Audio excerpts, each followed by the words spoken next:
Hello friends, कैसे हैं आप सब। तो क्लास 6 का जो सामाजिक विज्ञान है उसका जो तीसरा चैप्टर है, तीसरा अध्याय है, उसका आधा वाला भाग हम लोग ऑलरेडी कंप्लीट कर चुके हैं, जिसमें हम लोग पर्वत के बारे में जाने थे और पर्वतीय क्षेत्र में किस तरह के लोग पाए जाते हैं वो सारे चीज को हम लोग देखे थे। किस तरह का माहौल होता है, किस तरह का मौसम होता है, किस तरह का वातावरण होता है, ये सारे चीज को ऑलरेडी हम लोग डिस्कस कर चुके हैं।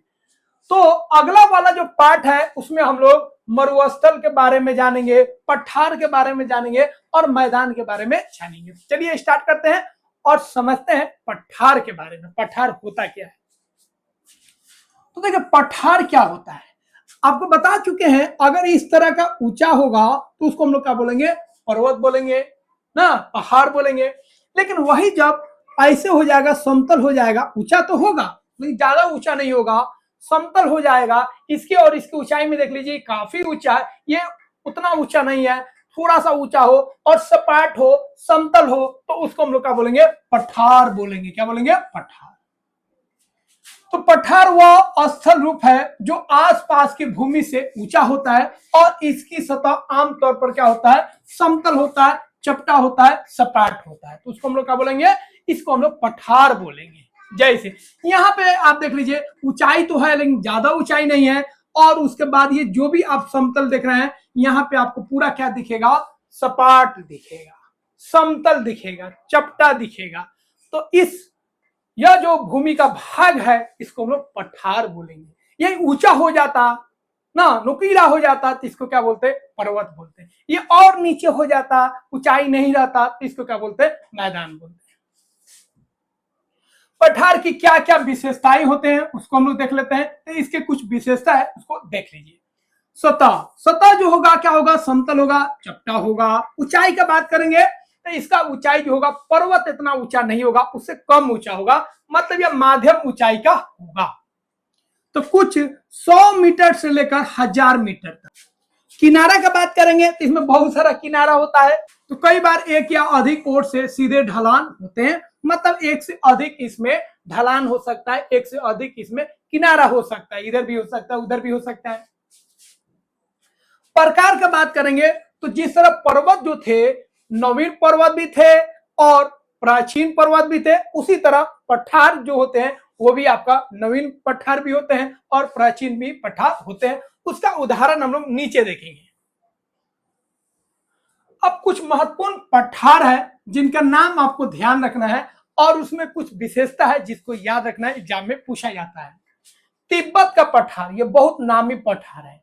विश्व का सबसे जो ऊंचा पठार है वो कौन है? आपका तिब्बत का पठार, याद रखिएगा। इसीलिए इसको हम लोग विश्व की छत भी बोलते हैं। तो तिब्बत का पठार इतना बड़ा होता है, ठीक है, और इतना ऊंचा होता है कि इसको हम लोग बोलते हैं विश्व का छत है, पूरा दुनिया का ये छत हो गया। इसका ऊंचाई जो है लगभग 4500 मीटर है, क्योंकि सब तो पूरा एक समान ऊंचाई तो होगा नहीं, तो औसत ऊंचाई इसका कितना है? 4500 मीटर। और इसका लंबाई जो है वो आपका कितना है? 2500 किलोमीटर। तो ऊंचाई हो गया आपका 4.5 किलोमीटर और लंबाई हो गया इसका 2500 किलोमीटर। ठीक है, ये मीटर में है और वो किलोमीटर में, ध्यान रखिएगा। इसको विश्व की छत बोलते हैं। क्लियर है? दूसरा याद रखिएगा, दक्कन का पठार। अब तिब्बत का पठार जो है तिब्बत में, ध्यान रखिएगा। दक्कन का पठार जो है यह भारत का हिस्सा है। यह जो फैला है मध्य और दक्षिण भारत में, मध्य और दक्षिण भारत में, ठीक है। तो ऊपर हो गया आपका उत्तर और नीचे हो गया आपका दक्षिण, और इधर आइएगा तो क्या हो जाएगा? आपका पश्चिम हो जाएगा, उधर आपका पूरब हो जाएगा। तो बीच वाले भाग में और दक्षिण वाले भाग दोनों में यह फैला हुआ है। विश्व के सबसे पुराने पठारों में से एक है, बहुत पुराना है। विश्व के जितने पुराने पठार है उनमें से यह एक पुराना पठार है। यह जो बना है ज्वालामुखी के फटने से बना है। ज्वालामुखी जब फटता है तो नीचे से बहुत सारे पदार्थ निकलते हैं और उसी पदार्थ से यह जो आपका पठार है, दक्कन का पठार, वह इससे बना है। अब पठार जो होते हैं उनमें क्या क्या विशेषता होता है उसको हम लोग देख लेते हैं। पठार जो होता है यह खनिजों का भंडार गृह होता है, मतलब बहुत सारे खनिज इसमें पाए जाते हैं, इसीलिए खनिज का भंडार गृह कहा जाता है किसको? पठार को। इसमें बहुत तरह के खनिज पाए जाते हैं जो बहुत ही महत्वपूर्ण होते हैं। जैसे पूर्वी अफ्रीका का जो पठार है उसमें सोना और हीरा जो होता है बहुत अधिक पाए जाते हैं। तो वहां पे कौन खनिज है आपका? सोना और हीरा। उसी तरह भारत का जो छोटा नागपुर पठार है जो झारखंड में है, उसमें क्या है भैया? उसमें लोहा, कोयला और मैग्नीज जो है उसमें बहुत अधिक मात्रा में पाए जाते हैं। कृषि की दृष्टि से अगर हम बात करेंगे कि पठार पे कृषि हो सकता है कि नहीं, तो पठार पे अगर हम बात करेंगे तो पर्वत पे तो हम लोग कृषि किए थे, अलग तरीके से सीढ़ीनुमा हम लोग कृषि किए थे। तो क्या पठार पे भी कृषि होता है? तो देखिए पठार जो होता है उसका जमीन जो होता है उतना उपजाऊ नहीं होता है, तो पठार पे खेती नहीं होता है। लेकिन ऐसा पठार जो ज्वालामुखी से बना है और ज्वालामुखी से जो पदार्थ निकलते हैं उसको क्या बोलते हैं? लावा बोलते हैं। तो ऐसे पठार जो ज्वालामुखी से बने हैं, मतलब लावा से बने हैं, वो जो पठार होते हैं वो उपजाऊ होते हैं, याद रखिएगा। और उनमें किस तरह का मिट्टी होता है? काली मिट्टी होती है, याद रखिएगा। तो काली मिट्टी कहां से आता है? तो जो ज्वालामुखी जमीन से निकलता है उसमें लावा होता है, और लावा को ही हम लोग क्या बोलते हैं? काली मिट्टी बोलते हैं। लावा में काली मिट्टी पाई जाती है और यह कृषि के लिए बहुत ही उपयुक्त होता है, इसमें कृषि होता है। तो पठार में समान तौर पे खेती नहीं होता है क्योंकि वह जो होता है खेती के लायक नहीं होता है। लेकिन ऐसा पठार जो ज्वालामुखी से बना हो, जो लावा से बना हो, तो वैसा जो पठार होगा वो खेती के लिए क्या होगा? उपयुक्त होगा, खेती के लायक होगा। कुछ प्रसिद्ध जलप्रात है, झरना है, उसको आपको ध्यान में रखना है। दक्षिण अफ्रीका में एक झरना है जिसको हम लोग जलप्रात बोलते हैं, विक्टोरिया जलप्रात। ये किस नदी से निकलता है? जम्बेजी नदी से ना। तो ये जो पठार आप देखे ना, पठार ना यूट्यूब में देखे होंगे, बहुत सारे वीडियो में आप देखे होंगे, फिल्म में देखे होंगे। तो यहाँ से बहुत सारा नदी ऊपर से आता है और इसी पठार के रास्ते वो नीचे गिरता है और नीचे एक ऊंचाई से गिरता है, तो ये झरना की तरह हो जाता है, इसको जलप्रात बोलते हैं। ठीक है। तो दक्षिण अफ्रीका में कौन सा जलप्रात है? विक्टोरिया जलप्रात। कौन सा नदी से निकलता है? जम्बेजी नदी से। अगला है छोटा नागपुर पठार, इसमें भी जलप्रात है, हुंड्रू जलप्रात बहुत फेमस है। और यह किस नदी से यह जलप्रात निकलता है? स्वर्ण रेखा नदी। अगला है पश्चिमी घाट, इसमें भी जो जलप्रात होता है ये सभी महत्वपूर्ण है, याद रखिएगा। और ये किस नदी से निकलता है? श्रावती नदी से निकलता है। अगला है चेरापूंजी जो मेघालय में है। ठीक है। इसमें जो जलप्रात निकलता है याद रखिएगा वो क्या है आपका? नहकालिकाई। नहकालिकाई। ठीक है। यह जलप्रात है और इसका ऊंचाई जो है कितना होता है? 340 मीटर के लगभग होता है। तो ये महत्वपूर्ण स्थान है जहां से खास तरह के जलप्रात निकलते हैं। और वो किस नदी से निकलते हैं, किस नदी से आते हैं, उस नदी का भी नाम आपको ध्यान रखना है। तो पठार क्या होता है हम लोग समझ गए। पठार ऊंचा होगा, सपाट होगा, समतल होगा, उसमें बहुत सारा खनिज होगा ना। खेती के लिए पठार जो होता है उपयुक्त नहीं होता है। लेकिन ऐसा पठार जो ज्वालामुखी से बना है, लावा से बना है, वैसे पठार में काली मिट्टी होता है और वह कृषि के लिए क्या होता है? उपयुक्त होता है, वहां पे कृषि हो सकता है वैसे पठार में। अब हम लोग बात करेंगे प्लेन। तो देखिए प्लेन जो होता है, मैदान जो होता है, उसका ऊंचाई बहुत कम होता है। समुद्र से तुलना करेंगे तो उसका ऊंचाई उतना नहीं होता है जितना पठार और पर्वत का होता है। तो पठार से भी निचले स्तर में आते हैं ऊंचाई के मामला में कौन? समतल। ठीक है, जिसको हम लोग मैदान बोलते हैं। क्या बोलते हैं? मैदान। मैदान एक ऐसा स्थल रूप होता है जिसमें विस्तृत सपाट या हल्की ढलान वाली धरातल होती है। तो आप देखिएगा जो मैदान होता है बहुत विस्तृत होता है, लंबा होता है ना। और ये क्या होता है? सपाट होता है ना, थोड़ा समतल होगा, पठार से भी ज्यादा समतल होगा। और इसमें कहीं कहीं आपको क्या दिखेगा? ढलान दिखेगा। कहीं थोड़ा ऊंचा होगा, कहीं पे थोड़ा डाउन होगा, कहीं ऊंचा होगा, कहीं पे डाउन होगा। तो ये लगभग क्या होता है? सपाट होता है और बहुत लंबा होता है, बहुत विस्तृत होता है। जो पर्वत है, जो चट्टान है, उससे भी ये लंबा होता है, बड़ा होता है। तो ऊंचाई में तो बड़ा नहीं होगा, लेकिन जो उसका चौड़ाई है, लंबाई है, उसमें वो क्या होगा? काफी बड़ा होगा। इसमें ऊंची पहाड़ियां या गहरी घाटियां नहीं पाई जाती है ना। जैसे पर्वत में पहाड़ था, गोल गोल टाइप का, घाटी था, बहुत खाल खाल हिस्सा था। तो इसमें मैदान में न घाटी होता है न पहाड़ होता है।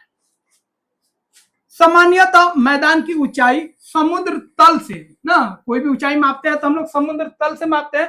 तो मैदान का जो ऊंचाई होता है समुद्री तल से अगर हम बात करेंगे तो लगभग यह 300 मीटर तक होता है, 300 के आसपास होता है। ध्यान रखिएगा, ये औसत ऊंचाई है।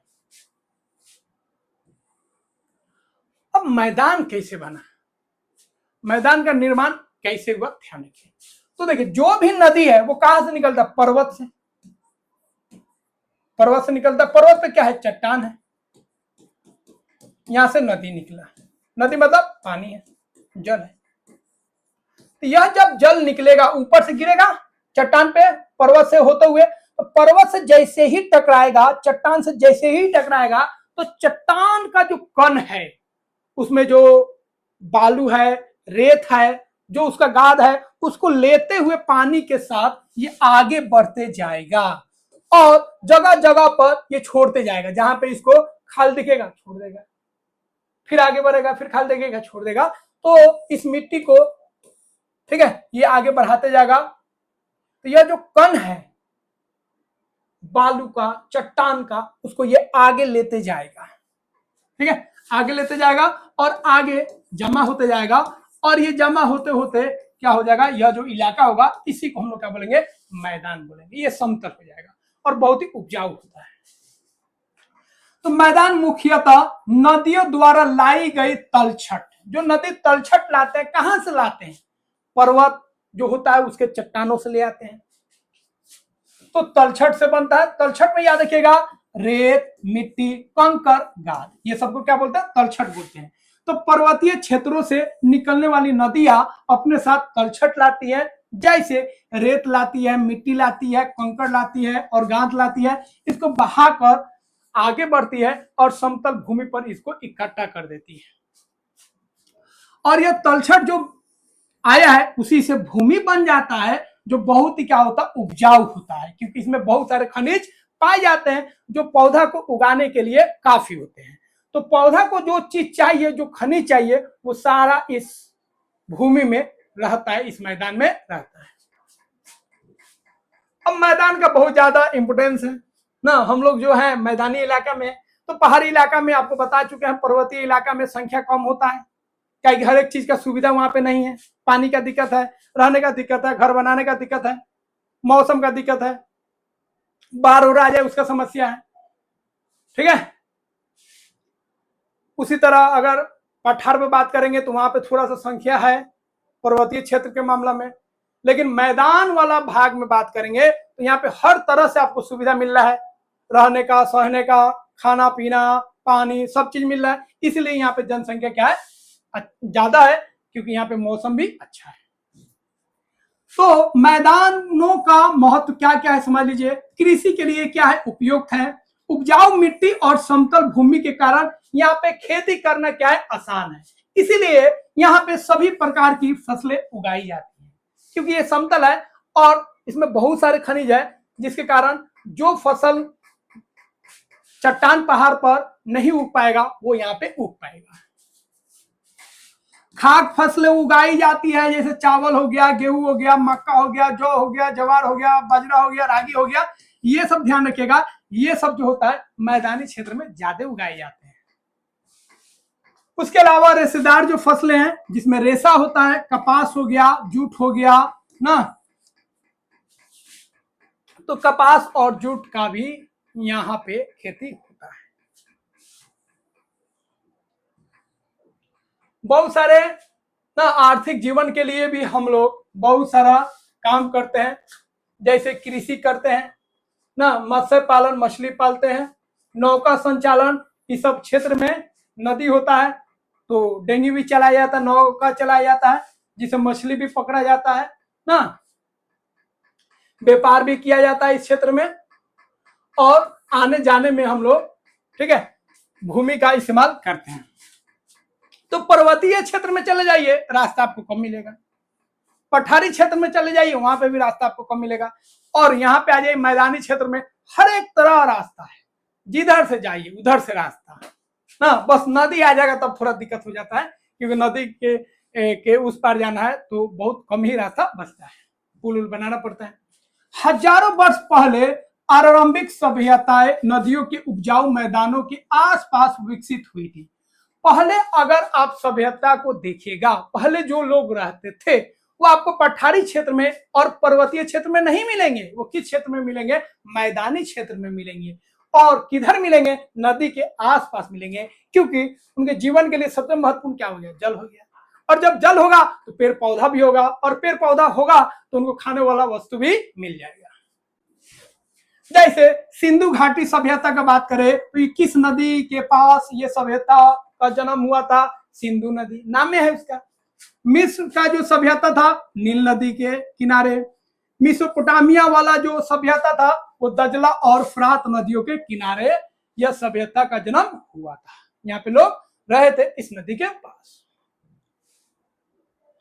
अब हम लोग बात करेंगे हम लोगों का जो देश है भारत, उसका जो मैदानी क्षेत्र है उसको बनाने में सबसे बड़ा जो योगदान है वो किस नदी का है? गंगा नदी। इसके अलावा भी बहुत सारे नदियों का योगदान है, लेकिन सबसे बड़ा जो नदी है जिसका योगदान बहुत बड़ा है, ठीक है, भारत के मैदान को बनाने में, वो कौन है? गंगा का मैदान, जो गंगा के द्वारा बना है, ठीक है। और इसको हम लोग बहुत ही पवित्र नजर से देखते हैं, सांस्कृतिक नजरिए से भी इस नदी का बहुत ही महत्वपूर्ण रोल है। तो भारत की कुल जो जनसंख्या है 1/4, मतलब लगभग 40 करोड़ लोग जो होते हैं गंगा के मैदानी वाले क्षेत्र में रहते हैं, निवास करते हैं ना। और यहाँ पे हम लोग कृषि करते हैं, मत्स्य पालन करते हैं। सिंचाई और कृषि प्रणाली में परिवर्तन। पहले जो था प्रारंभिक खेती वर्षा जल पर निर्भर थी। पहले जो था बारिश आया फसल लगाते थे, लेकिन उसके बाद क्या हुआ? नहर का पूरा जाल बिछा दिया गया, नहर के द्वारा हम लोग सिंचाई करने लगे, पंप से पानी निकालने लगे। अब तो मोटर से ही खेत में पानी निकालने लगता है लोग ना। इससे क्या हुआ भैया? सिंचाई का काम शुरू हो गया, जिससे उत्पादन बढ़ने लगा। लेकिन दिक्कत क्या हुआ? जो भूमिगत जल थे, जो जमीन के अंदर जल थे, उसको हम लोग निकालने लगे हैंड पंप के द्वारा, खेतों में पंप के द्वारा, मोटर के द्वारा पानी निकालने लगे, जिससे जो नीचे वाला जो पानी है, जमीन के नीचे वाला जो भूमिगत जल है, उसका स्तर कम हो गया। और बहुत जगह पे आप देखिएगा गर्मी के दिनों में क्या होता है? सूख जाता है, कल से पानी नहीं निकलता है ना, दिक्कत होने लगता है। फिर दूसरे जगह से पानी हम लोग ले आते हैं। वो तो शुक्र कीजिए जो बहुत जगह नल जल वाला है, क्योंकि 400 फीट है तो वहां से पानी उन्हें मिल जाता है। बहुत सारे गांव में देखिएगा सुखाड़ पड़ जाता है गर्मी के दिनों में। फिर जैसे बारिश होता है तो भूमिगत जो जल है उसका स्तर बढ़ता है तो पानी आने लगता है। अब इतना फायदा है मैदानी क्षेत्र का, तो कुछ घाटा भी तो होगा, खाली फायदा थोड़ा होगा, घाटा भी है। उसको हम लोग देख लेते हैं, ठीक है, क्या क्या समस्याएं हैं। यहाँ पे जो वृद्धि है भैया, जनसंख्या का बहुत अधिक है, कई सभी लोग यहीं पे रह रहे हैं। 40 करोड़ लोग, 1/4 भाग जनसंख्या का है, ठीक है। तो 40 करोड़ जनसंख्या इस क्षेत्र में रह रहा है, मैदानी क्षेत्र में, जिसके कारण बहुत अधिक प्रदूषण भी हो रहा है और भूमिगत जो जल है, ठीक है, वो खत्म हो रहा है, स्तर उसका नीचे जा रहा है। कृषि का कोई अस्थायी भविष्य नहीं है, क्योंकि जनसंख्या बढ़ेगा, खेत कम होगा, खेत कम होगा तो कृषि कम करेंगे, कृषि कम करेंगे तो फसल कम लगाएंगे, फसल कम लगाएंगे तो कम दाना आएगा, और कम दाना आएगा तो फिर दिक्कत हो जाएगा। कहीं जनसंख्या ज्यादा है और खाने वाला दाना क्या हो जाएगा? कम हो जाएगा। मैदानों से जुड़ी कुछ सांस्कृतिक विशेषताएं भी हैं ना। नदियां सांस्कृतिक मूल्यों का वहन करती हैं। कई नदियों के स्रोत और संगम स्थल जो होते हैं बहुत ही पवित्र होते हैं ना। बहुत सारे जब दो नदी संगम, मतलब क्या होता है? दो या दो से अधिक नदी जिस जगह मिलता है उसको संगम बोलते हैं, ठीक है। तो इस संगम जो होता है ये बहुत ही पवित्र क्षेत्र होता है। यहाँ पे बहुत सारे मंदिर हैं, तो यहाँ पर बहुत सारे त्योहार मनाए जाते हैं, मेला लगता है और धार्मिक कृत्य भी यहाँ पे आयोजित होते हैं। अब नदी और नौका संचालन का महत्व। नदी है तो यहाँ पे नौका संचालन भी होता है ना, नाव डेंगी चलता है जिससे एक रोजगार भी मिलता है ना, मछली भी लोग पकड़ते हैं और एक जगह से दूसरी जगह जाने में भी इसका इस्तेमाल होता है। तो मैदानों में हल्की ढलान के कारण नदी में नौकायन सुगम होता है। डेंगी चलाना क्या होता है, आसान होता है, क्योंकि क्या होता है नदी के आसपास जो मैदान होता है वो थोड़ा सा ढुलाव होता है। पहले लोग आवागमन के लिए नदी मार्ग का उपयोग करते थे। पहले के लोग किससे जाते थे, डेंगी के सहारे जाते थे नदी पार करके। आज भी कई गांव में आप देखिएगा लोग जो होते हैं नदी को डेंगी से पार करते हैं, क्योंकि बहुत जगह अभी भी पुल नहीं है ना। ऐसे घूमने के लिए भी लोग डेंगी का यूज करते हैं, नाव का यूज करते हैं। तो पर्वतीय क्षेत्र हम लोग जान लिए, पठारी क्षेत्र हम लोग जान लिए। अब एक और भूमि का भाग होता है जिसको हम लोग बोलते हैं मरुस्थल, इसको भी जान लीजिए। मरुस्थल जो होता है भूमि का वह भाग होता है, भूस्थल का वह भाग होता है जहां पे केवल आपको मिलेगा रेत और बालू। मिट्टी इस तरह का नहीं मिलेगा, रेत और बालू की तरह आपको मिट्टी मिलेगा, रेत होगा और बालू होगा। और वहां पे बहुत कम वर्षा होता है, बहुत कम वर्षा होता है, जिसके कारण वहां पे आपको बालू और रेत मिलेगा। यहाँ पे गर्मी बहुत होता है और बालू जल्दी गर्म भी होता है तो जल्दी ठंडा भी होता है। तो दिन में आपको खूब गर्मी लगेगा और रात में क्या लगेगा, ठंडा लगेगा। ठीक है, तो यहाँ पे जो वनस्पति और जीव जंतु है उनका संख्या क्या है, कम है। पहाड़ी क्षेत्र में अच्छा खासा है, वहां तो और अच्छा खासा है क्योंकि वहां पे ज्यादा मानव है नहीं जो डिस्टर्ब करेगा। जो पठारी क्षेत्र है वहां पे भी पेड़ पौधा ठीक ठाक है, मैदान में भी ठीक ठाक है। लेकिन अगर हम रेगिस्तानी इलाके में बात करेंगे, मरुस्थलीय इलाके में बात करेंगे, तो वहां पे जो जीव जंतु है उसका जनसंख्या कम है, क्योंकि वहां पर ऐसा मौसम है नहीं जो सब लोग रह सके। ऊंट रह जाता है ना, नागफनी जो पौधा होता है वह रह सकता है। ऐसा पौधा ऐसा जीव रहेगा जिसको पानी की कम आवश्यकता हो, जैसे नागफनी को पानी का कम आवश्यकता होता है क्योंकि उसमें पत्ता होता नहीं है। दूसरा ऊंट जो रहता है वो वहां पे सर्वाइव करता है, उसको पानी की उतना जरूरत नहीं होता है और खाना पानी को स्टोर कर लेता है। उसका पैर ऐसा होता है, गुद्देदार होता है, चौड़ा होता है, जो बालू में नहीं धंसता है और उतना गर्मी भी वो बर्दाश्त कर लेता है। ठीक है, फिर भी लोग वहां पे भी रहते हैं और अपने आप को वो जो कठिन परिस्थितियां है उसके अनुकूल अपने आप को ढाल लेता है, क्योंकि मानव में तो एक ही चीज है, जहां पे भी जाएगा वहां पे रहना वो सीख जाता है। समय तो लगता है लेकिन वो सीख लेता है।